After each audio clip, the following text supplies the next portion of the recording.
jobs. It's about the 225 jobs that have already been lost at the Red Mile facility. It's about the 1,400 jobs at the HHR facilities around the state that will be lost immediately. This bill is about the 5,500 construction jobs that will be lost because of projects like Turfway Park that get shut down. It's about the loss of our year-round racing circuit in the Commonwealth, which will have a devastating impact on the 60,000 farm families involved in the thoroughbred industry. This bill is about the farmers who supply us the hay and straw across the state.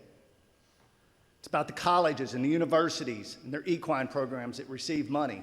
A great example is the University of Louisville equine program receives 2/3 of their funding from HHR. This bill is about the occupations, the 60 occupations that are directly associated with the thoroughbred industry. The blacksmiths, the veterinarians, the farm managers. This bill is about the economic impact of our thoroughbred industry, the $5.2 billion of economic impact for this Commonwealth. The Kentucky Oaks and the Kentucky Derby in 2019, in 2 days alone, generated $360 million in tourism dollars for this state. This bill is simply a definition of parimutuel wagering. We're not asking for anything new. We are simply asking for what we've been operating on in good faith in the last 10 years. You see, HHR has been a shot in the arm for this industry. When other states around us were using innovations and moving forward with different types of technology to grow their purses, we were left behind. And it wasn't just a trickle, we were experiencing a flood of the horses and the jobs. HHR has allowed our industry to expand and grow our purses by 102% in 10 years. And it's worked. There's no argument about what's going to happen. We know because we've had it going for a decade. And that 102% growth in the purses, that's helping the little guys. That year-round circuit, that's going to the guys like my family that have been in this for generations. And let me remind you, and I'm highly biased on this, let me remind you that while Kentucky is the best place to raise a horse, it is not the only place that you can raise a horse. And we have to fight to keep that here. Down in Oaklawn Park in Arkansas, the gentleman from Kenton mentioned earlier, they're running maiden special weights for $80,000 down there. Turfway Park, our winter racing, our maiden special weights are at $30,000.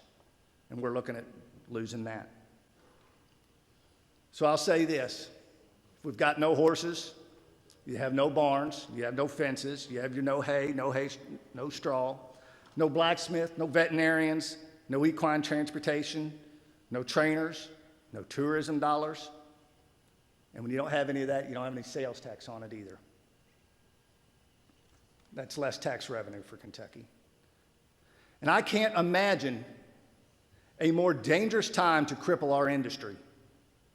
I cannot imagine sitting here today and voting to put Kentucky families on unemployment. Not now. This bill is about fighting for jobs in our signature industry. And I'm going to end this with 2 questions. What would anyone in this body do, and how hard would we fight to bring an industry into this state right now that was bringing several thousand jobs with it? And I think we all know the answer for that. Thank you. I'd like to start off with a technical correction for the gentleman from Greenup. Sir, if I explain go back to Jockey Club that we know today is the breed registry, but you're referring, the Jockey Club that we know of today, which is the breed registry. At that time, the Kentucky Jockey Club was synonymous with an association of racetracks. So I just want to let you know it's not the same registry as defined today. Several people talked about and tried to talk down about the jobs in this industry. You think a veterinarian goes to school for years to make $11 an hour? You think a blacksmith, you think a farrier will even get his nippers out of his truck for $11 an hour? My mom and dad raised 10 kids in this horse industry. 10 kids. I promise you we never missed church either. They put all 10 of us through college. I can promise you, my kids are at home and they're watching right now. And Jack and Taylor go water off the foaling barn. And you know what they're saying? They're saying, "Go, Dad, go." I've got friends in this industry. They're making this living, making their livings and starting their families and raising their families in this industry. And they're saying, "Go, Matt, go." And they're blowing my phone up. And I'm getting one consistent text through this entire debate that we're having on this floor today. And you know what that question is? What about our families?